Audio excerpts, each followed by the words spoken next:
barakatuh. Wa alaikum salam wa rahmatullahi wa barakatuh. Once again, I thank Allah subhanahu wa ta'ala to be in this platform of knowledge. May Allah subhanahu wa ta'ala give us barakah in our knowledge. Ameen, inshallah. And may Allah subhanahu wa ta'ala accept our ibadah, our worship during this festival season of Ramadan. Ameen, inshallah.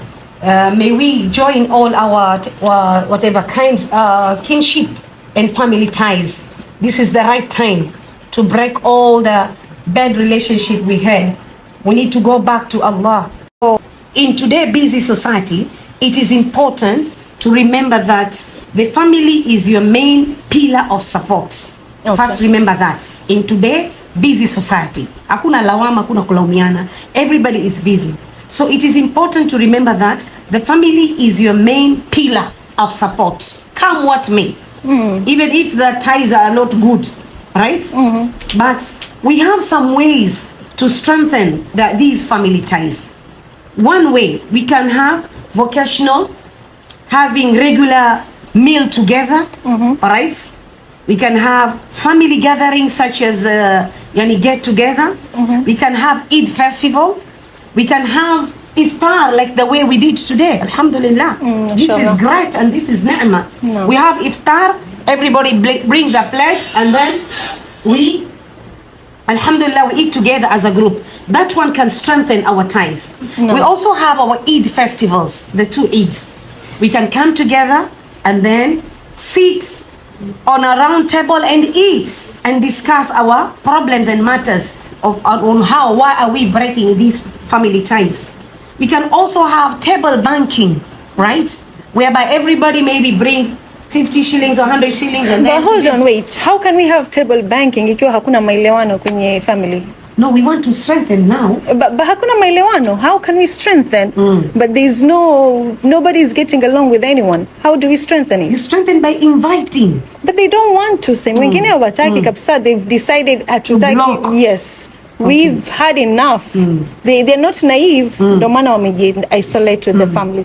So how can we impact all this mambo ya table banking, iftar, ama Eid party, get together? Yeah. We cannot do that, Sister Fatma, and we can't enforce it. Okay, I understand that, but we can encourage daily communication.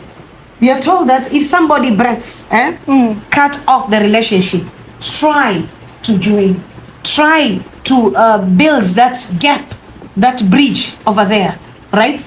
If he has isolated himself, well and good. But as Muslims, we are not supposed to part over 3 days. Some take years, some take years. Yeah, some take years, but according to the Islamic Sharia, 3 days, all right? So we have this msemo, akukatae mkate, umfanye marehemu, all right? But that's not right. It is we have in our culture people singing akukatae mkate umfanye marehemu. All right? Mtie kwenye kaburi la sahau. Mtie katika kaburi la sahau.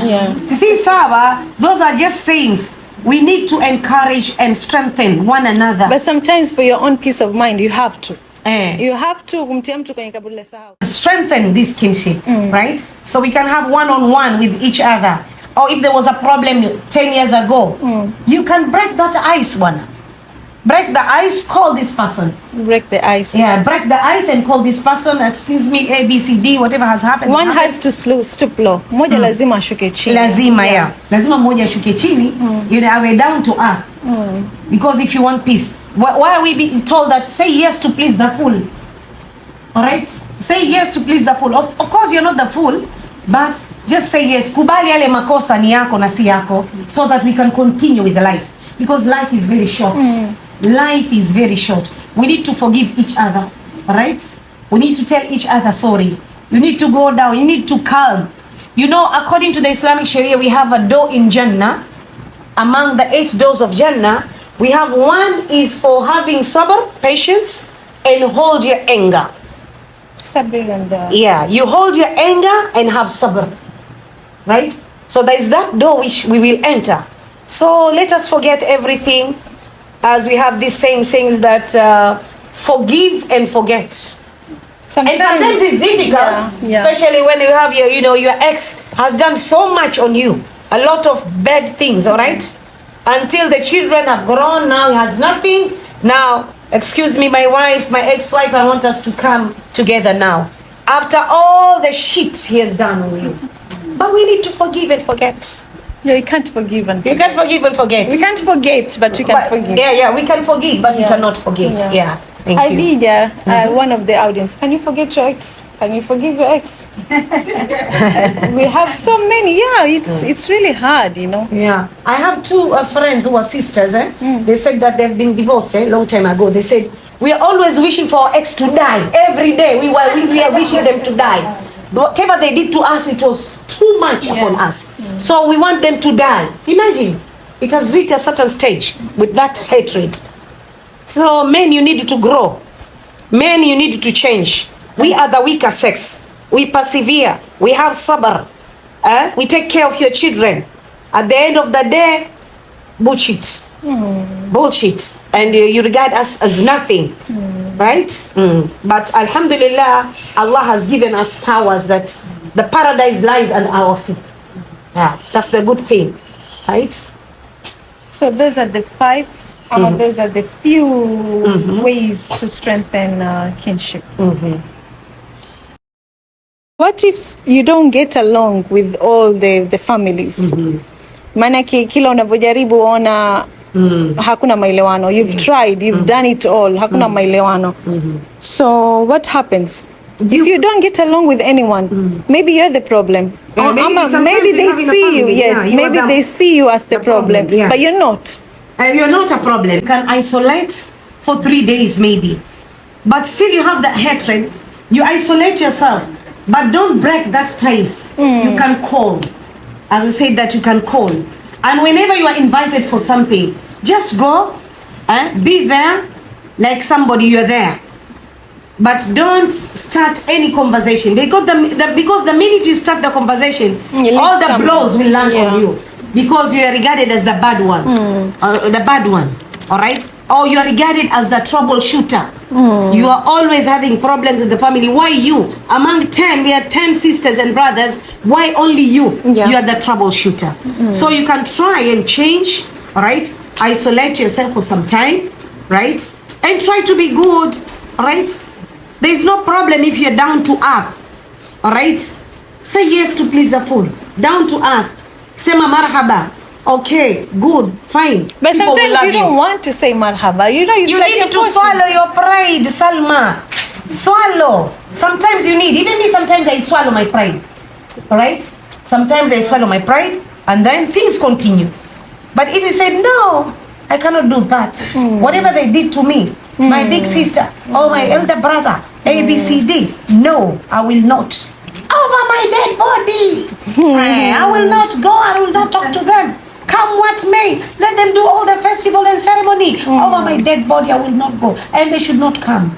And we Swahilis, we have this tendency of saying that if I die, don't enter in my room. We have that.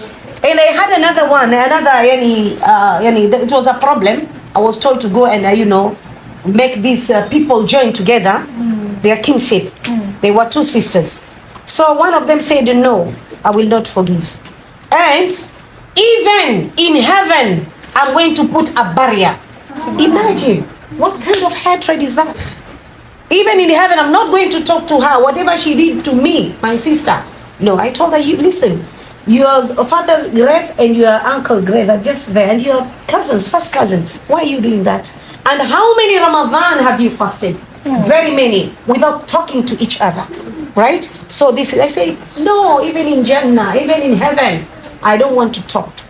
Forgive, because the Prophet also forgave all these people, all his enemies, all right? He also forgave Washi, who ate and chewed the liver of his uncle Hamza. He forgave him though. So if Allah is the forgiver, Ghafurur Rahim, he forgives, why don't we forgive? We should also forgive. So the best thing is to be humble. That's the best, weapon. Be humble. Be humble.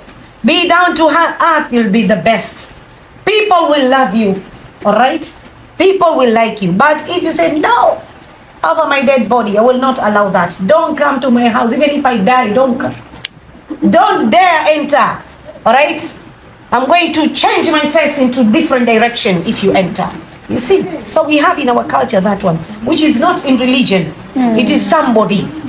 It is you in you. It is not, and the religion is telling us. The religion is telling us to join the ties, family ties.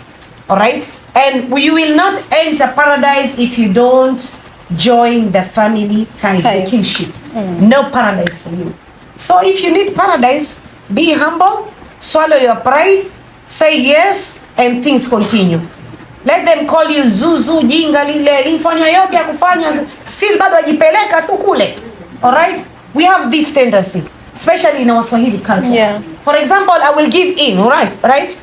So if I give in, jinga, why did you do that? Amekudhulumu nyumba wewe. And then you're talking to that sister of yours. No. Just forgive, forget, and good things are waiting for you in heaven, inshallah. Okay. Now.